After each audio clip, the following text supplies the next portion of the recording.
Welcome students to my YouTube channel. और मैं आज फिर आपके सामने थर्मोडायनेमिक्स का लेक्चर लेके आया हूँ।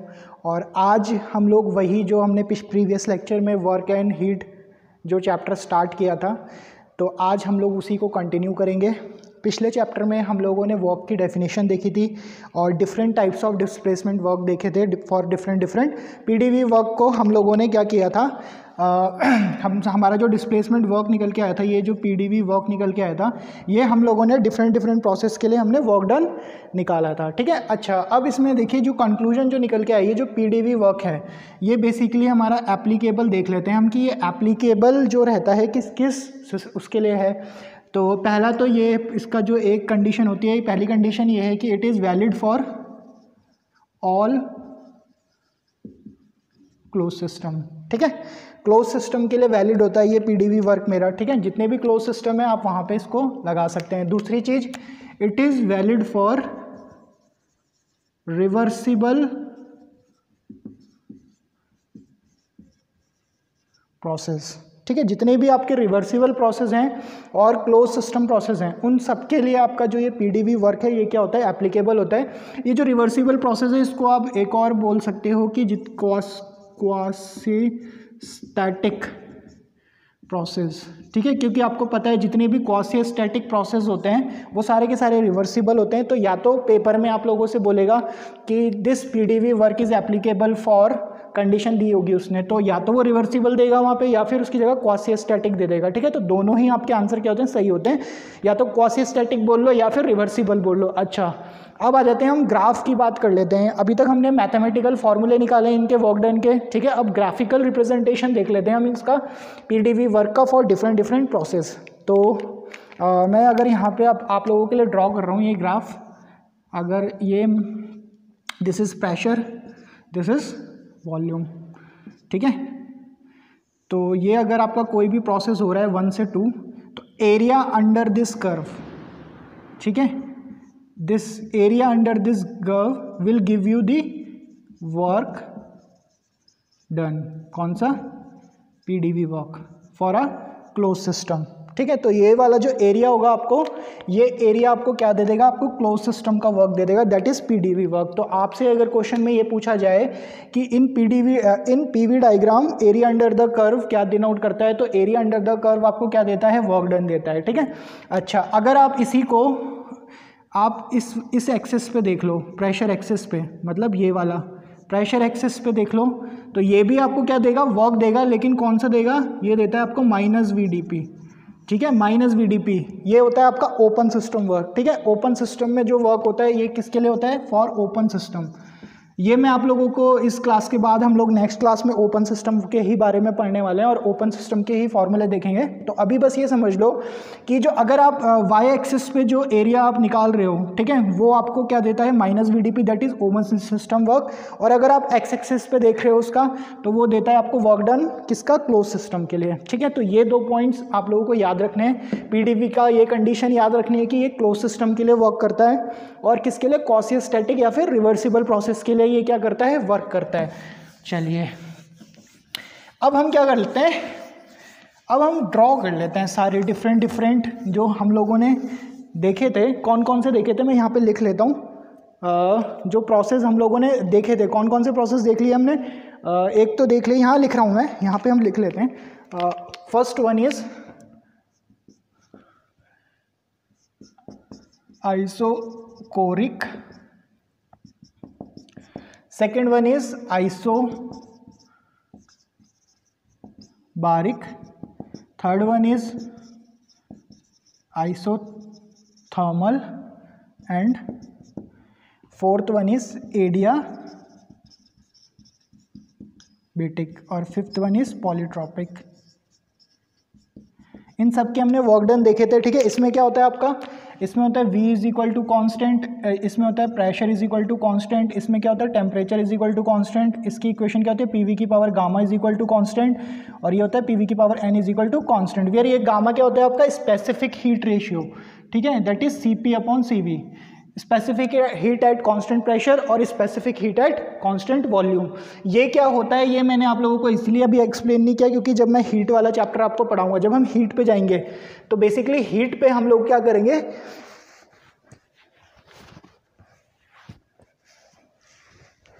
जब हीट वाले चैप्टर में हम लोग जाएंगे तो मैं वहाँ पे आपको बताऊंगा स्पेसिफिक हीट, तो फिर हम वहाँ पे इसको देखेंगे और वो ग्रेटर देन आती है, कौन सी ग्रेटर होती है कौन सी स्मॉल होती है, वो अभी बस आपको ये याद रखना है कि स्पेसिफिक हीट रेशियो होता है और वैल्यू क्या आती है इसकी 1/4 आती है। अच्छा, तो ये हमने प्रोसेस देखे थे डिफरेंट।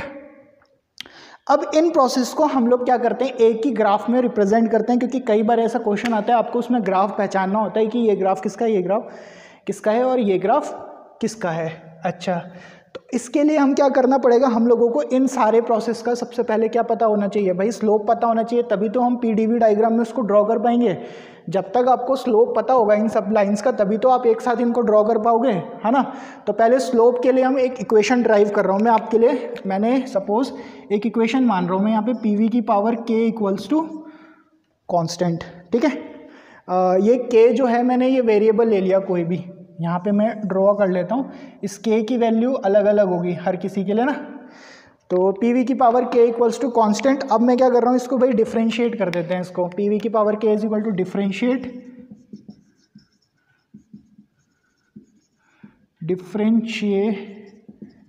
ठीक है, डिफ्रेंशिएट कर रहा हूँ मैं इसको, तो क्या होगा भाई P इंटू के वी के -1 प्लस वी के सॉरी यहाँ पे आ जाएगा plus D V into D V plus V के इंटू इसकी पावर 1 है तो इसका डिफ्रेंशिएशन कितना हो जाएगा भाई, इसका डिफ्रेंशिएशन बताओ कितना हो जाएगा, p की पावर 1 है।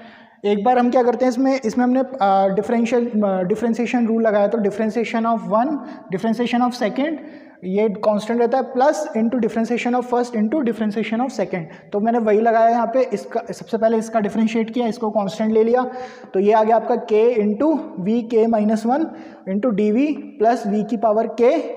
अच्छा, यहाँ पे क्या होगा आपका, ये p था तो ये कांस्टेंट हो जाएगा इंटू 1 इंटू डी पी, है ना, इक्वल्स टू कांस्टेंट का डिफ्रेंशिएशन 0। अच्छा, p इंटू के वी के -1 डी वी मैंने क्या ले लिया, कांस्टेंट ले लूँगा अगर, तो ये हो जाएगा वी के into D P upon D V equals to 0। ये डी वी मैंने कांस्टेंट ले लिया, तो कांस्टेंट ले लिया तो ये बाहर आके यहाँ पे 0 हो जाएगा। अच्छा, देन अब इसमें क्या करते हैं हम, ओके, तो इसको हम लोग करते हैं, अच्छा ये हो जाएगा आपका D P upon D V V की पावर के इंटू माइनस पी के वी के -1, ठीक है, और ये वी के जो है आपका वो यहाँ पे जाएगा, तो माइनस पी के वी के -1 अपॉन वी की पावर के। अच्छा देखो, ये v की पावर k है, यहाँ पे v की पावर k -1 है, और ये जो प्लस का k है यहाँ जाके माइनस का k हो जाएगा, तो क्या हो गया, प्लस का k माइनस के कैंसिल आउट हो जाएगा, तो सिर्फ आपका क्या बचेगा, v की पावर -1 बचेगा, यहाँ पे माइनस पी के वी की पावर -1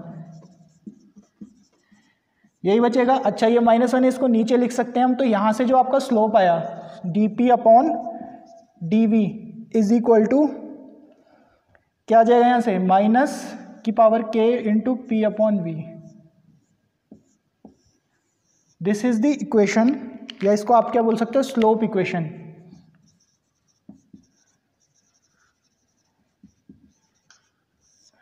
ठीक है, स्लोप इक्वेशन आ गई आपकी। अच्छा, अब मैं यहाँ पे इसको यहाँ पे पुट भी कर रहा हूँ साथ साथ में, ओके।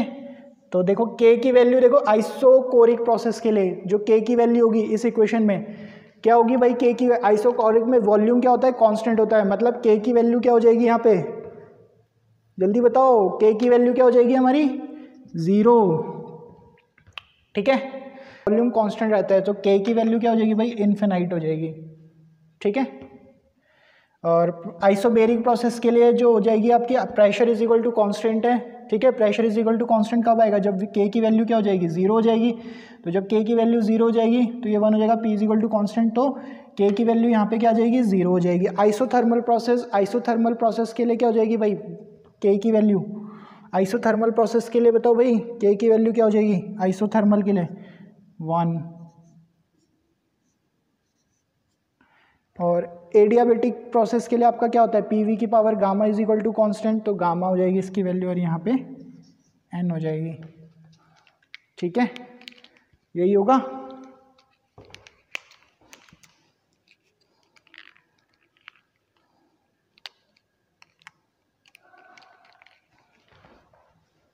ठीक है, अब हम बात कर लेते हैं भाई स्लोप की यहीं पे, क्योंकि स्लोप की इक्वेशन मैंने यहाँ पे निकाल दी है, तो मैं यहाँ पे डायग्राम बना रहा हूँ आप लोगों के लिए स्लोप के लिए। तो स्लोप इज इक्वल टू कितना आ रहा है भाई D P upon D V is equal to minus K P by V, यही है स्लोप का, है ना। तो रख दो भाई के की पावर इन्फिनिटी रखोगे तो स्लोप भी आपका क्या आ जाएगा भाई, स्लोप आपका क्या आएगा इन्फिनिटी आ जाएगा, है ना।